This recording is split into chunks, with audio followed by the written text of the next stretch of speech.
Going on? Welcome back to the Mojito Jeep Garage. For those of you that are new subscribers, we've been getting a lot of you lately. Myself and my wife Kim, we've been documenting basically all the mods, everything we've been doing to the Mojito Jeep as we do them, and bringing you how-tos and showing you how to do different things to it. Today we've got a new project. Our friends from AMOffRoad have sent us one of their new custom, I never do good backwards like this, one of the new custom JL grills. So we're gonna show you how it fits, how to put it on, show you a little something different. I know there's a lot of you out there that are diehard 7-slot grill people. Some people love the angry grills or something a little bit more unique. So stay tuned to see what we've got coming for you.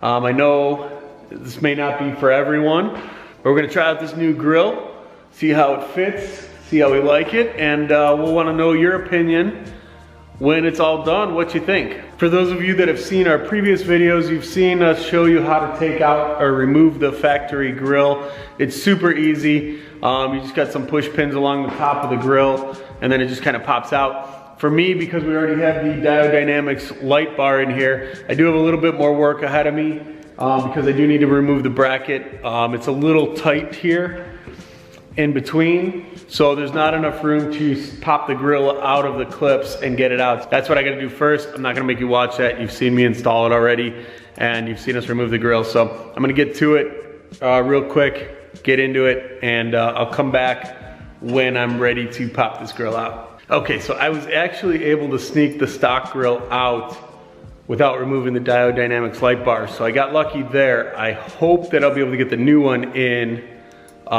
without pulling those. I'm gonna try to cheat it. Let's see what happens. But first thing I need to do is get the new grill ready. It came with a bunch of new clips that I need to go ahead and put on the new grill. So I'm gonna do that and get it prepped and ready to go in. Then I'll probably grab Kim and have her help me put this grill back in. So let me get these clips on. So these clips are super simple. They just kind of press over the tabs. And there's 8 of them along the bottom of the grill.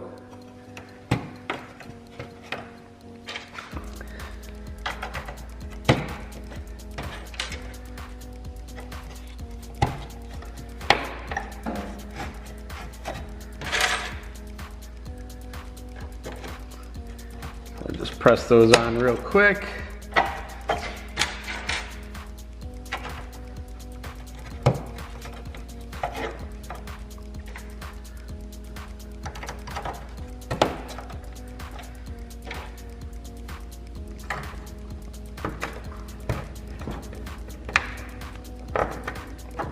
All right, and then we're literally ready to just go ahead and pop it back in. Okay, so what I'm gonna do is I'm gonna take a towel and just kind of drape it over the light bars here so that as I slide the new grill in, it's not gonna scratch it up or cause any damage to it.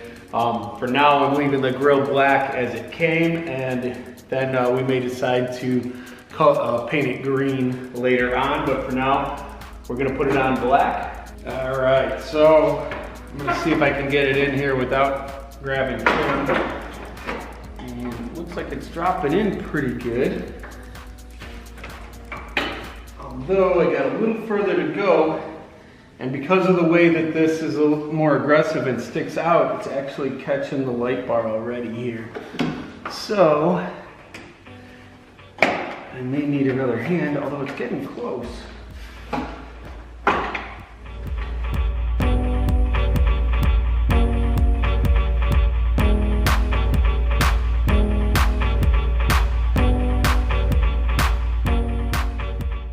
So this was a super easy install. This probably would have taken about 10 minutes to do had I not had the light bars on here. It made it a little bit more challenging to get the old one out and get the new one back in. Especially with, if you can tell here, this new grill kind of bows out here a little bit, so it's a little tighter in here. Now that it's in place, I do still have a gap between my light bar and the grill, but it was tight getting it in there.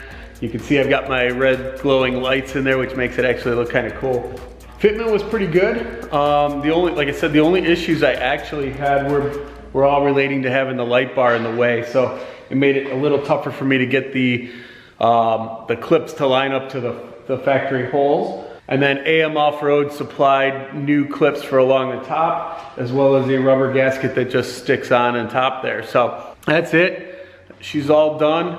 I'll get you some better glamour shots so you can get some better angles of it, see what you think. Also, we want to know, should we paint the whole thing green like our factory grill, or should we just do a custom accent with the green and leave the actual shark teeth in the middle black, which I've seen from AMOffRoad. I actually saw they had a white one that they did that way. I'll try to put a picture up here somewhere so you can see what that one looks like.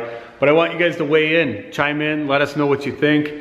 Stock grill, this grill like it is blacked out, or should we paint this one green and do some accents, or fully green? Those are your 4 options. Let us know what you think. I did want to mention real quick too, that this is the way that it came straight out of the box.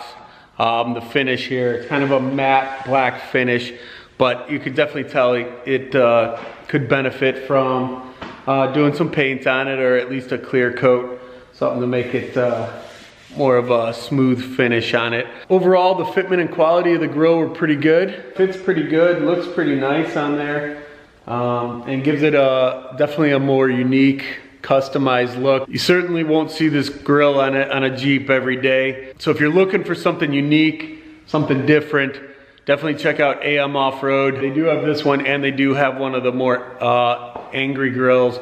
Not sure that that's what they call it, but this one's considered the Shark JL grill. Something I think that's even more unique than the angry looking ones. I'll put the link in our description below so you can check out what they've got available for the JL Wranglers. Thanks again for watching. Make sure you like and subscribe. We always like hearing from you guys, letting us know what you think of our different mods here. So thanks again.